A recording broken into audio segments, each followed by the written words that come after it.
a Segunda de Corintios, vamos a leerlo del 10, capítulo 10, del 3 al 7. Lo voy a leer en la versión Reina Valera 1960. Si usted tiene otra versión, nos acompaña igual. Así que todos vayamos abriendo sus Biblias y, como dije el día de ayer, no usando los teléfonos, porque trajimos la Biblia, ¿no? Ok. No, entonces, el hermano diácono puede alcanzarle una Biblia, hermano, a los hermanos nuevos. Biblia en español. Aquí hay Biblias. Ok, todos tienen sus Biblias materiales. Ok, vamos a leerlo. Bueno, por esta vez, como ustedes no han pasado la clase, pueden usarlo con el teléfono. Ok. Pero una vez que pasen la clase, saben que no deben usar teléfonos. Tenemos que usar nuestra Biblia. Porque una de las cosas, cuando usted abre su Biblia, sabe exactamente dónde está el capítulo. Cuando le digo, abra el libro de... Sí. Le digo, abra el libro de Ageo. Y dice, Ageo. ¿Ese no es un jugador? No, está en la Biblia. Y como usted la abre constantemente, lo ubica. El teléfono no le permite eso, porque usted inmediatamente va ahí y no está razonando.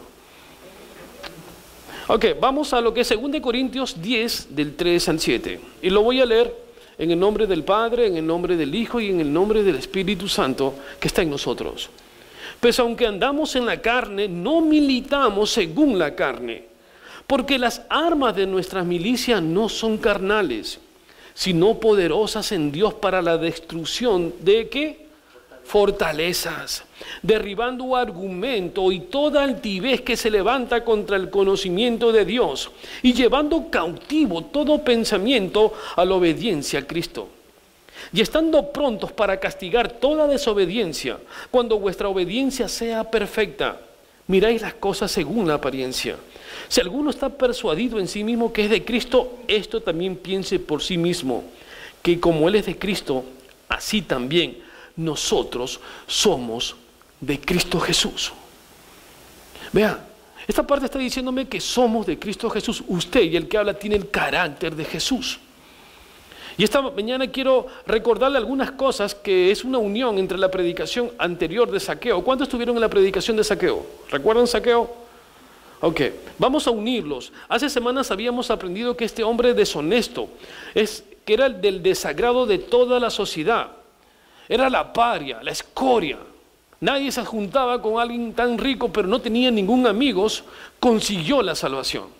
Y la hizo, ¿cómo la hizo? Primeramente se subió a un árbol. Segundo, no le hizo caso a la multitud, a los que dirán y a los diretes, no le importó nada y sino que Jesús le dijo, esta noche comeré contigo. Una persona en la cual estuvo listo para sobresalir entre la multitud que se agolpaba para ver a Jesús, fue el único que, aunque se expuso para que le dijeran que era un tonto, un ridículo, él llegó a Jesús a su casa y la salvación llegó a la casa de Zaqueo. Eso es lo que muchas veces nosotros como cristianos no queremos hacer. No queremos ser el ridículo, no queremos ser el tonto, no queremos ser los cristianos. Eres cristiano, hoy comienzan a preguntar y te alejas. No tengas vergüenza, súbete al árbol. Si hablan, no me importa que hablen, lo que quiero saber cómo estoy a cuentas con Dios. No se puede tener una vida cuando dejas que otros piensen y dicten las normas para ti. Nunca le digan quién eres tú. Usted tiene que definir, soy un hijo de Cristo Jesús. Muchas personas ahora metidos en un sistema de vida y de tanta complejidad de lo que es en cuanto a la mente, le preguntan, ¿quién eres tú? Y él voltea y le pregunta a sus amigos, ¿quién soy yo? Claro, porque no hay ahora ese yo lleno de Cristo Jesús en tu vida. Usted debe definir exactamente lo que es ante el Señor. Él lleva a Jesús y transformó todo lo que él era. Transformó una vida sucia, una vida que había robado y estafado y había hecho fraude. Una vida en la cual muchas de las personas no osarían pasar por ahí. Pero Jesús sí entró. Y el Señor también puede transformar su vida como la de Zaqueo lo hizo y nuestras vidas también. Ahora usted me dirá, pero en mi casa no hay suciedad, pero en tu mente sí, y esa es la casa del Señor. Esa mente esa lucha constante, esos pensamientos que están atiborrándote, que están día a día usted mismo sacando pensamientos obscenos, tienen que de un momento ser purgados. Deja que Jesús entre en este día a tu casa, para que el Señor realmente limpie tu casa. La semana pasada también aprendimos que habían 4 cosas que tenían que hacer en cuanto a lo que era de los apóstoles y discípulos. Le dijo primeramente ir, luego hacer qué, a quién y cómo. Eso lo vimos la semana pasada. ¿Quién estuvo conmigo la semana pasada? Amén. Los que no estuvieron van a ir con el hermano David a un cuartito que está en la parte de allá, oscuro es, terapia intensiva, para que no falten. ¿Ve cómo los amo? ¿Se dan cuenta de cómo muestro mi amor? No falten. Hoy me gustaría hablar del mensaje para que Dios toque nuestro corazón, para seguir. ¿Qué estamos siguiendo nosotros? ¿Recuerdan el nombre de la predicación? Escuché un brío. El nombre de la predicación es la cosecha. Sin embargo, cuando nosotros damos el Evangelio, ¿qué significa cuando te doy el Evangelio? Significa, vuelve a casa. Recuerda, vuelve a casa, ven. Es eso, cuando usted predica el Evangelio, está diciendo, vuelve a casa, hijo. Hermano, vuelve a casa. Ese es tu destino. Cuando usted predica el Evangelio, le está diciendo, volvamos a casa. ¿Lo está haciendo así? Dios vino para eso. Él vino del cielo, se encarnó y le dijo, he venido para llevaros. Y tienen una morada ya. Vuelve a casa. Nunca olvide eso, el Evangelio es eso. Son buenas nuevas, pero es volver a casa. Ahora, si yo le pregunto a usted, ¿puede volver a casa en un camino limpio, claro, transparente, diáfano? ¡Wow! Apoteósico. Tan claro que usted dice, estoy en la luz. Y muchos me responderán, no puedo hacerlo. Se me es difícil hacerlo. ¿Saben por qué? Porque hay una batalla aquí, en la mente, aquí. Miren, y esa batalla es constante. Esa batalla aun cuando usted duerme, sigue batallando. ¿No le ha pasado? Despierta así un poco angustiado, siente un vacío en su corazón. Nunca usted no duerme. ¿Quién de ustedes no duerme? Tiene una cara que no han dormido. ¿Quién no duerme? Algunas personas no duermen. Hay algo ahí. Dios ha permitido que durmamos, ¿no es así? Pero hay batallas en nuestra cabeza. Quiero que veamos estos comandos. Hay una batalla por su mente. ¿Y con quién estamos luchando? Vean, primeramente hay 2 enemigos. Voy a poner 3, pero hay 2 enemigos principales. Primero luchamos contra el mundo. El mundo tiene sistemas y principios. Sistemas que nos atraen y que muchas veces somos partícipes del sistema, pero que van en contra de lo que dice la palabra de Dios. Tiene sus principios también y es una lucha constante. Usted está luchando constantemente, de repente está trabajando en el mundo, está trabajando en una oficina donde quizás están trabajando en la mercancía de lo que son los licores y usted está en una lucha constante, pero ¿cómo estoy metido en esto? Dios, cámbiame de trabajo. O quizás está con amigos de oficina que tienen principios de tolerancia hacia la homosexualidad, por ejemplo.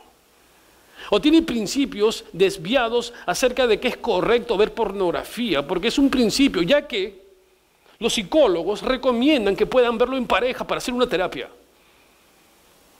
Y así han puesto el principio psicológico. Y usted que es medio que sí, que no, que sí, me dice, es un principio. Quiero ese principio. ¿Quién te mandó? La Biblia no dice eso. ¿Se dan cuenta? Entonces tenemos una lucha constante. Lo otro es las fuerzas espirituales del mal.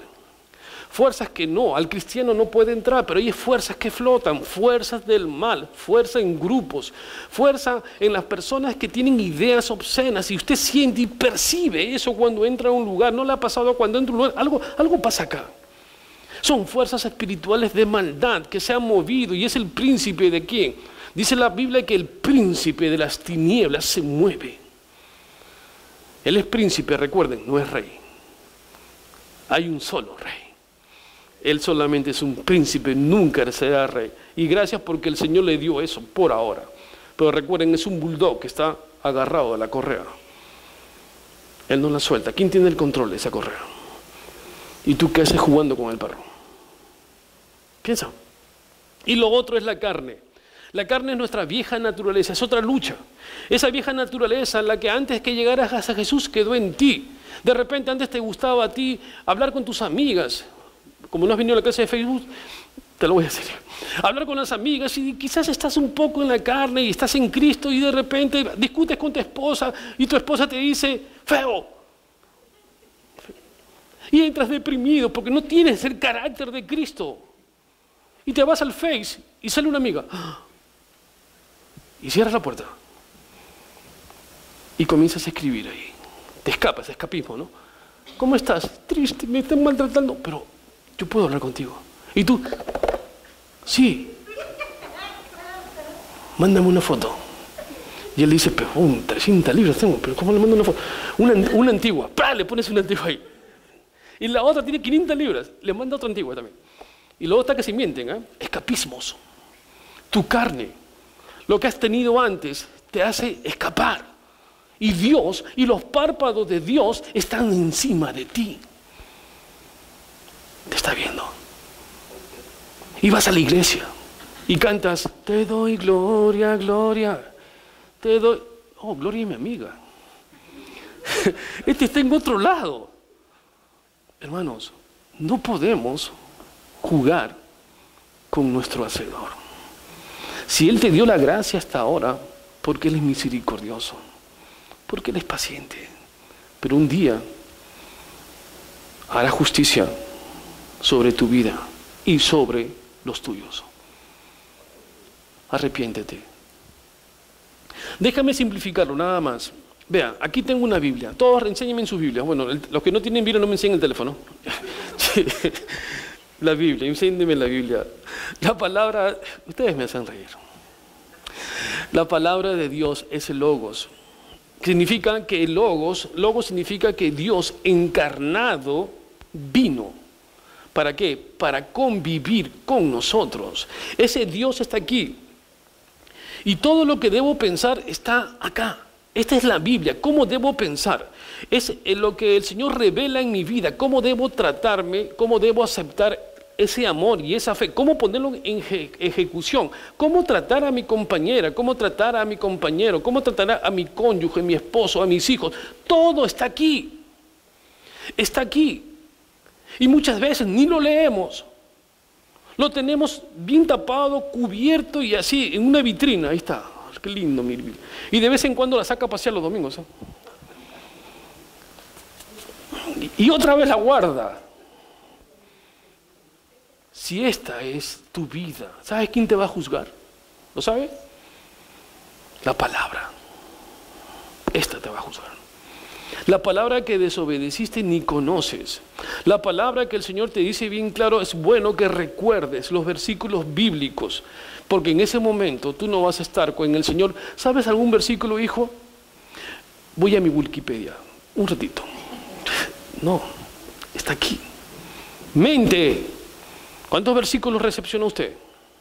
¿Cuántos sabe? ¿O confía en su...? Debes conocer la palabra de Dios. Se debe dar forma a mi vida a través de la palabra de Dios. El mundo de Satanás y la carne siempre conspira con contradecir todas las cosas del Señor. Contradicen todas sin excepción. Y se infiltran en su mente. Y eso hace que quizás usted vea y observe de otra forma. Y hace lo contrario a la verdad absoluta de Dios. Eso, infiltrarse. Infiltrarse significa que no está, sino que usted lo está recepcionando, no está razonando, porque hay una lucha constante. Y esta conspiración crea una mentira solamente para desobedecer la ley absoluta de Dios. Esto está pasando aquí. Peco, no peco, adultero, no adultero, fornico, hago fraude, digo que tengo handicap y no soy handicap, quiero disability, engaño al IRS, etc. Todo está aquí y hay pecado ahí. Porque no está constantemente siendo una persona, un hijo, una hija de Dios que vive el carácter de Dios en moral y honradez y amor, y efectivamente es luz, porque hay guerra aquí.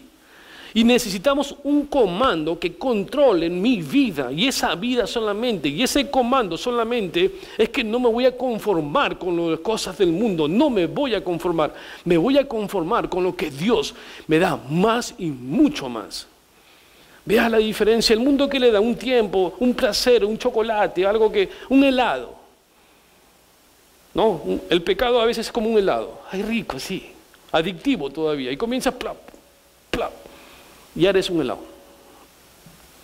Hermanos, nosotros como cristianos no podemos creer en la mentira del mundo, en sus principios. Nosotros somos una nueva creación en Jesús. Nuestro destino es el cielo y nuestra responsabilidad absoluta, a la cual usted y el que habla debo dar cuentas, ¿es a quién? A Dios. Es esa. Mi responsabilidad es a Dios.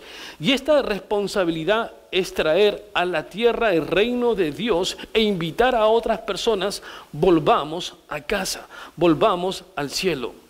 ¿Y por qué? Porque cuando usted no está en Dios, entonces mire todo lo que va a generar. Ansiedad, estrés, inseguridad, y usted se desengancha de la responsabilidad de Dios porque dice, oh, no puedo ir a la iglesia, estoy tan estresado, tan angustiado, tengo tanta inseguridad que no voy a la iglesia. Wow, se está alejando justo del poder de Dios, el único que le puede dar la salida, y usted quiere hacerlo por sus propias fuerzas, porque se siente ¿qué? Estresado. O cuarteado, ¿no? Porque otros están más cuarteados que estresados. ¿Vio? Ese es un problema. Usted en vez de ir a la fuente, se aleja de la fuente. Tiene sed y no toma del agua. Se va al desierto. Es literalmente lo que está haciendo. Por eso necesita una mente renovada, una mente nueva. Vean, acompáñenme a Romanos 12:2. Y hablando de agua, si alguien me alcanza un vaso de agua, me gustaría. Creo que aquí, oh, muy amable. La voy a llevar a casa a usted también.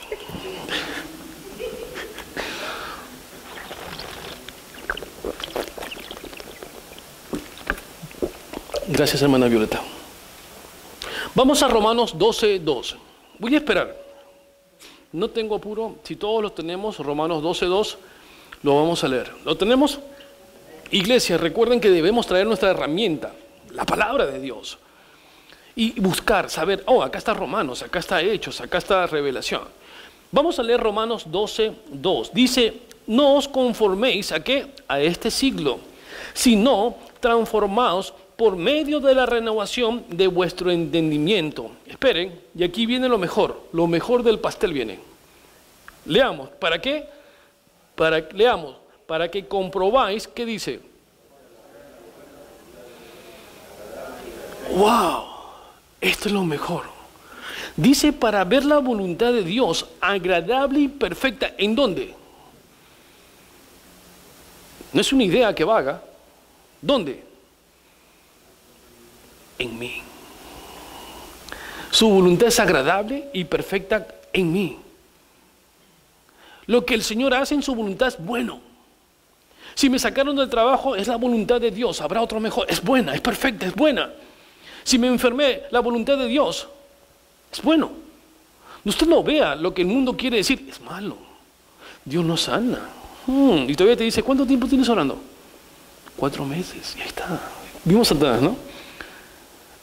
No hace caso. Y todavía te mando un mensaje, ¿no? No hace caso. Y luego camina y camina así. Mismo Notre Dame. No hace caso. Es agradable y perfecta.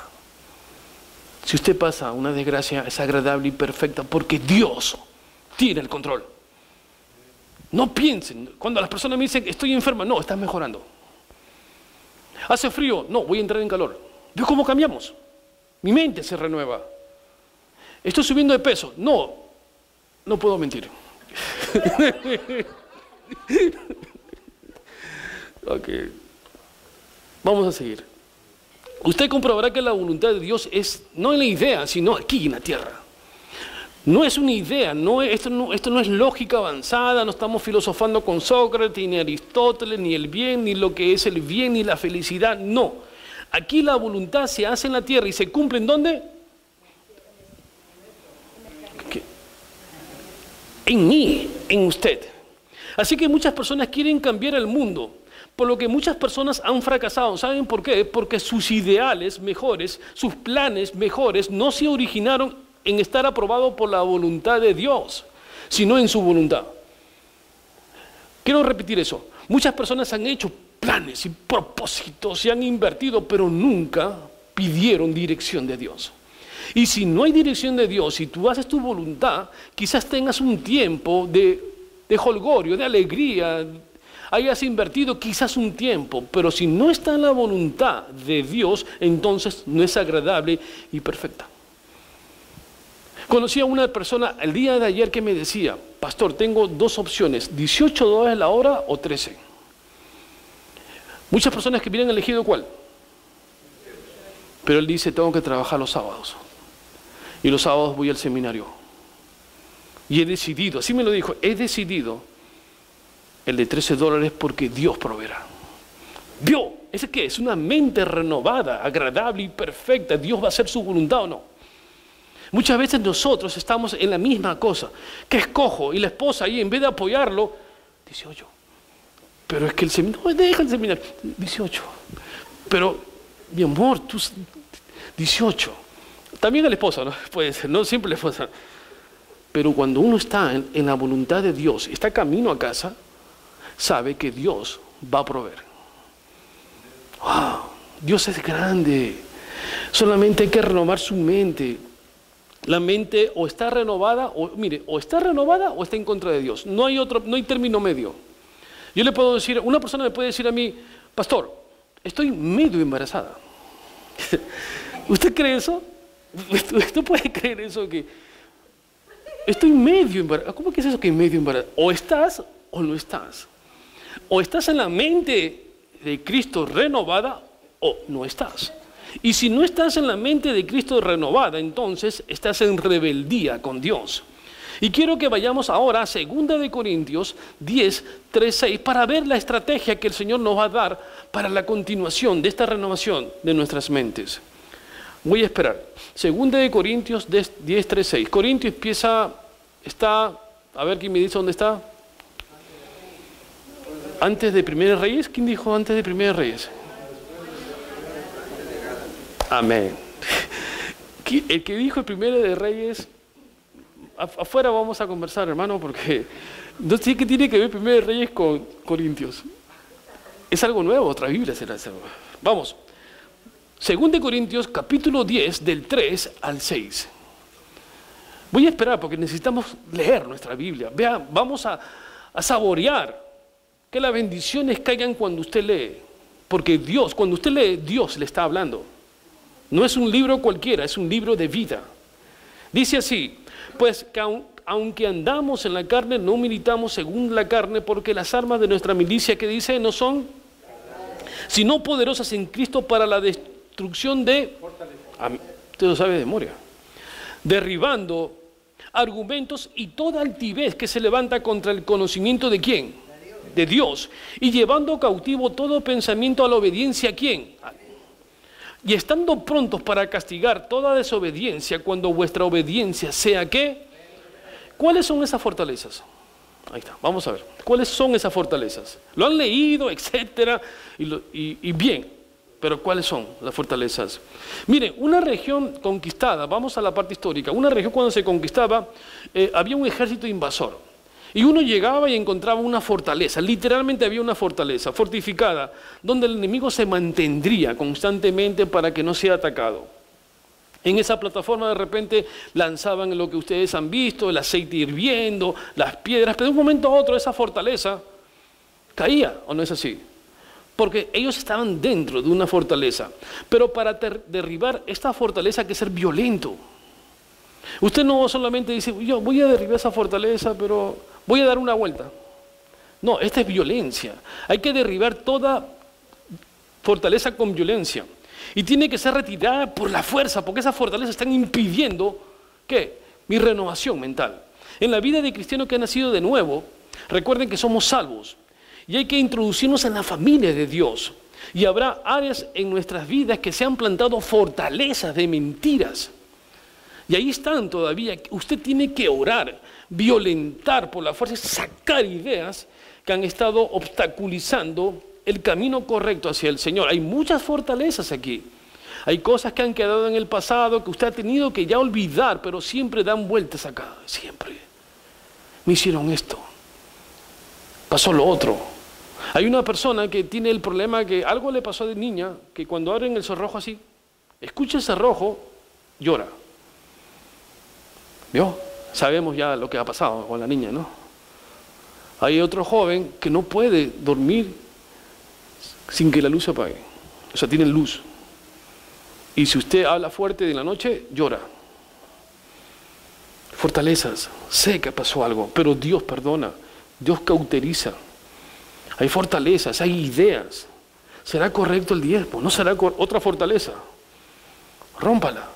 Hay fortalezas ahí que han quedado celos, enraizados, fuertes, pero dice que tiene que violentarla y sacarla de su vida en oración y creyendo que Dios lo va a hacer. Él pelea por ti. No sigas viviendo hacia atrás. ¿Tus ojos dónde están, hermanos? ¿Hacia dónde miran? ¿Hacia adelante? ¿Está en la nuca? No, entonces ¿por qué mira hacia atrás? Dios limpió, te hizo nuevo, eres nueva criatura, tienes un traje nuevo. Quiero que veamos otra ilustración en Marcos. Vayamos a Marcos 8. Capítulo 8:14. Estoy tomando nota, aquellos que no trajeron sus Biblias. 8:14. Cuando lo tengan, me dice amén. Entonces todos lo leemos juntos recordando que el Señor nos va a hablar. Amén. 8:14. Dice así: habían olvidado de traer el pan y no tenían sino un pan consigo en la barca. Y él les mandó diciendo: mirad, guardaos de la levadura de los fariseos y de la levadura de Herodes. Y discutían entre sí diciendo: ¿es porque no trajimos pan? Y entendiéndolo Jesús les dijo: ¿qué discutís? ¿Por qué no tenéis pan? ¿No entendéis ni comprendéis? Aún tenéis endurecido vuestro corazón. Teniendo ojos no veis, y teniendo oídos no oís, y no recordáis. Cuando partí los 5 panes entre 5,000, ¿cuántas cestas llenas de los pedazos recogisteis? Y ellos dijeron: 12. Y cuando los 7 panes entre 4,000, ¿cuántas canastas llenas de pedazos recogisteis? Y ellos dijeron: 7. Y él le dijo: ¿y aún no entiendes lo que he hecho? Vean lo que dice Mateo 16:15. Vayan a Mateo, ahí nomás, está cerca. 16:15, sí. Él les dijo, ¿lo tenemos? Amén. Y él le dijo: vosotros, ¿quién decís que soy yo? Respondiendo Simón Pedro dijo: tú eres el Cristo, el Hijo del Dios viviente. Entonces le respondió Jesús: bienaventurado eres Simón, hijo de Jonás, porque no te lo reveló ni carne ni sangre, sino mi Padre que está en los cielos. Y yo también te digo que tú eres Pedro, y sobre esta roca edificaré mi iglesia, y las puertas del Hades no prevalecerán contra ella. Y a ti te daré las llaves del reino de los cielos, y todos los altares en la tierra. Todo lo que atares en la tierra será atado en los cielos, y todo lo que desatares en la tierra será desatado en los cielos. Entonces mandó a sus discípulos que nadie dijesen que era Jesús el Cristo. Desde entonces comenzó a Jesús a declarar a sus discípulos que le era necesario ir a Jerusalén y padecer mucho de los ancianos, de los principales sacerdotes y de los escribas, y ser muerto y resucitar al tercer día. Entonces Pedro, tomándolo aparte, comenzó a reconvenirle diciendo: Señor, ten compasión de mí, en ninguna manera esto te acontezca. Pero él, volviéndose, dijo a Pedro: quítate delante de mí, Satanás, me eres tropiezo. ¿Por qué no pones la mira en las cosas de Dios, sino en las de hombre? Wow. En ambos casos los discípulos y Pedro están tratando de hacer lo imposible: creer en Dios y vivir de acuerdo a los principios de ellos, no a los principios de Dios. Ellos quieren usar la fuerza, quieren luchar con su fuerza contra el mundo, contra la carne y contra Satanás, no sabiendo que el que está llevando esa lucha es Dios, es Jesús, es Cristo, es poder del Espíritu Santo en nosotros. No demos lugar al diablo. Satanás habita en un patrón de pensamiento. La creencia de algo que sea distinto a Dios es una violación a la verdad absoluta de Dios. La palabra arrepentimiento es una original de la metanoia. Y aquí quiero explicarle algo. No es que usted venga y llore en el altar y diga: perdóname, perdóname. Esposas, ¿cuántas esposas hay aquí? ¿Casadas? ¿Viudas y divorciadas? ¿Cuántas? ¿Y cuántas le han dicho ya enamoradas? Y ni una levanta la mano. Estoy casada, pero no enamorada. Ok, supongamos que sí. ¿Cuántas veces le han dicho, perdóname? ¿Ah? ¿Escuchado esa palabra del varón? Todo lo que tú quieres voy a hacer. Perdón. Pero al último no es un arrepentimiento genuino. ¿Yo? No es un arrepentimiento, porque solamente es palabra, es porque voy a perderte, perdóname. Y ya se lo he dicho miles de veces. Hasta los niños, hasta los hijos, papá, bien, mi papá vino otra vez a decirte perdóname. Es un juego, pero aquí es un cambio de pensar. El arrepentimiento es un cambio de pensamiento. Una transformación de tu mente, una forma de pensar distinta. ¿Por qué? Porque Dios es la verdad absoluta. ¿Y qué vamos a hacer? Tenemos que tener ideas que exalten solamente a Dios. ¿Por qué? Dice la palabra en los versículos anteriores, y llevando cautivo todo pensamiento a la obediencia, todo pensamiento negativo, todo pensamiento malo, errado, todo pensamiento que es fraudulento, llévaselo. Así atado para ser obediente a las cosas de Dios, porque Él va a castigar la desobediencia, pero tu obediencia va a ser perfecta. Miren, en Efesios 6, 17 vamos a hablar de la armadura de Dios. Y aquí hay varias armaduras. Vayan a Efesios 6, del 10 al 17. Vamos a ver la armadura de Dios y ver solamente algunas cosas de estas en las cuales Dios nos ha provisto. Lo tenemos, escucho a unas hojas que se mueven. Ok. Dice la palabra de Dios. Por lo demás, hermanos míos, fortaleceos en el Señor y en el poder de su fuerza. Vestíos de toda la armadura de Dios para que podáis estar, ¿qué dice? Firmes en las asechanzas del diablo, porque no tenemos lucha contra sangre y carne, sino contra principados, contra potestades, contra los gobernadores de las tinieblas de este siglo, contra huestes espirituales de maldad en las regiones celestes. Por tanto, tomad toda la armadura de Dios para que podáis resistir en el día malo, y habiendo acabado todo esto, estar firmes. Está pues firmes, ceñidos vuestros lomos con la verdad, y vestidos en la coraza de justicia, y calzados los pies con el apresto del evangelio de la paz. Sobre todo tomad el escudo de la fe, con que podáis apagar todos los dardos del maligno, y tomad el yelmo de la salvación y la espada del Espíritu, que es la palabra de Dios. La armadura es dado a nosotros. ¿A quién es dada la armadura? A nosotros. ¿Para qué? Para mantenerlos a salvo y permitir nuestro avance ¿hacia dónde? A casa. ¿Quién dijo a casa? Ahí, a casa. Vean, vamos a ver el casco de la salvación. Pensar que alguien los guarda. Cuando usted se pone un casco, ¿de qué se está cuidando? A ver, aquellos que son obreros. Cubre.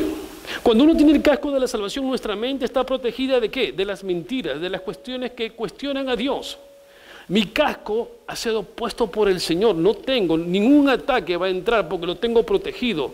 Mi coraza de justicia son los signos vitales, mis signos vitales son protegidos por Dios. Esa es la coraza de justicia. Usted no llegó a ser una nueva creación por sus méritos, sino por la justicia de Dios. Ahora usted está con su casco y está con la coraza. Y eso no es porque usted tuvo un mérito, sino porque Dios se lo dio. Calzados, y esto es importante. Miren, estos calzados romanos usaban botas para la guerra, pero quiero que vean algo interesante. Los romanos usaban unas botas de cuero muy altas, pero acá abajo tenían clavos. Toda bota de romano tenía clavos. ¿Para qué?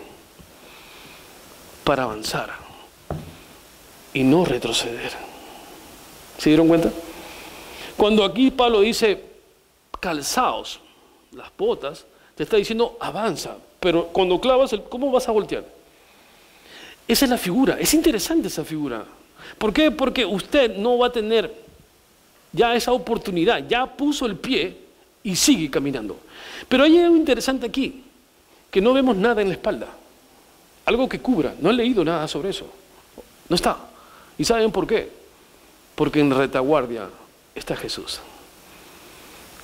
¿Se dan cuenta? Usted va caminando y atrás ¿quién va? Jesús. Él te cubre, Él te cuida, Él te tiene. Solo camina. Wow. Dios es grande, hermanos. Dios te da todo eso. Y luego te dice, ponte el cinturón de la verdad, abróchatelo. a tu cintura. Establece firmemente la verdad del Evangelio conociendo la palabra de Dios. Firmemente conociendo la palabra de Dios. No dice que escuchar, sino que lea, conoce, prepárate. Luego pones el escudo de la fe para mantener los dados ineficaces. El escudo de la fe. Cuando éramos pequeños, ¿quiénes jugaban a lo que era el zorro? No, así que no jugaba al... Y su escudo ahí de papel, lo más pronto se doblaba, pero este escudo sí es el escudo de la fe.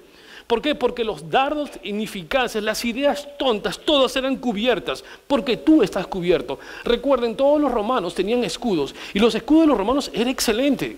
Veamos, un escudo que cubría, tú te arrodillabas así, el escudo era tan alto, te cubría así. Pero otro se ponía aquí, uno atrás, otro, y estábamos así. Es así como el cristiano tiene que vivir, en oración. Vamos a orar, quiere decir, vamos a colocar el escudo. Listo, avanza. Sigue. Así es como usted y su hermano están en oración. Vamos. Los dardos llegan, no te preocupes. El Señor que nos dio, todos los dardos de la mano no nos va a afectar. Porque todos esos dardos apuntan ¿a dónde? A la mente. La espada del Espíritu. No es una espada larga, como podríamos pensar. Las largas no, eran unas pequeñas que era una daga romana. Esa espada la usaba... Tenía otro nombre, no lo recuerdo, pero lo usaba Pedro, que era un celote.